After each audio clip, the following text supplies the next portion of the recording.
인도네시아에서 폭발적인 시위가 벌어졌습니다. 언론은 국회의원들의 고액 주거수당 때문이라고 보도하고 있습니다. 하지만 실제로 국민들을 거리로 나오게 만든 건 주거수당이 아니라 세금 폭탄이었습니다. 오늘은 그 숨겨진 이야기를 풀어보겠습니다.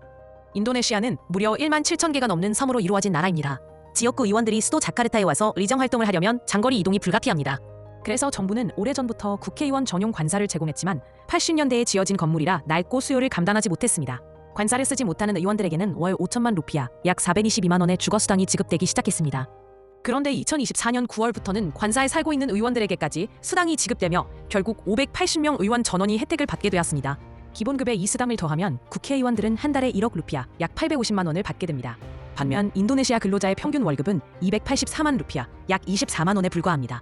국회의원 하루 일당이 국민의 한 달 수입을 넘어선다는 사실이 알려지자 국민들의 분노가 폭발했습니다. 하지만 시위의 진짜 원인은 훨씬 깊습니다. 겉으로 보이는 경제 지표는 안정적이었습니다. 성장률은 5%대, 물가는 2%대였지만 정작 국민들의 삶은 나아지지 않았습니다. 조코 위도도 전 대통령은 섬유 같은 노동 집약 산업보다 니켈 채굴과 가공 산업에 집중했습니다. 문제는 이런 산업이 고용 효과가 낮다는 점입니다. 일자리를 많이 만들어주는 제조업은 말레이시아 등 주변국으로 빠져나갔고 청년들은 갈 곳을 잃었습니다. 매년 160만 명의 실업계 고등학교 졸업생이 쏟아지지만 청년 실업률은 15%를 넘어섰습니다. 이 와중에 새 대통령 프라보워는 복지 확대에 나섰습니다. 학생들에게 무상급식을 제공하고 전국민 무료 건강검진을 도입했습니다. 가난 때문에 점심을 굶는 학생이 많고 결핵 환자가 인구의 10%가 넘는 현실을 감안하면 의미 있는 정책이었습니다. 덕분에 프라보워의 지지율은 80%를 넘어섰습니다. 하지만 문제는 재정입니다. 예정됐던 부가세 인상은 취소하고 지출만 늘리니 재정 적자가 커질 수밖에 없었습니다. 인도네시아는 재정 적자가 GDP의 3%를 넘지 못하게 되어 있었는데 2025년 재정 적자가 3.1%에 이를 것이란 전망이 나오자 정부는 결국 예산을 27조 원이나 삭감했습니다. 하지만 예산 삭감의 여파는 지방으로 갔습니다. 중앙정부 지원이 줄자 지자체들은 세수를 늘리기 위해 재산세를 크게 올렸습니다.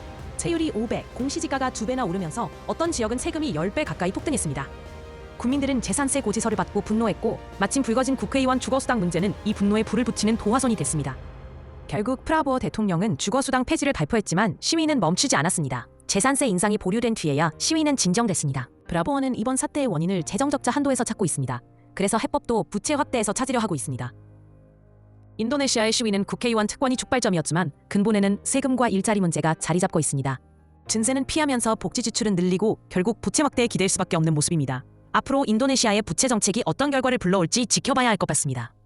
시청해주셔서 감사합니다. 내일도 새로운 시각의 소식 전해드리겠습니다.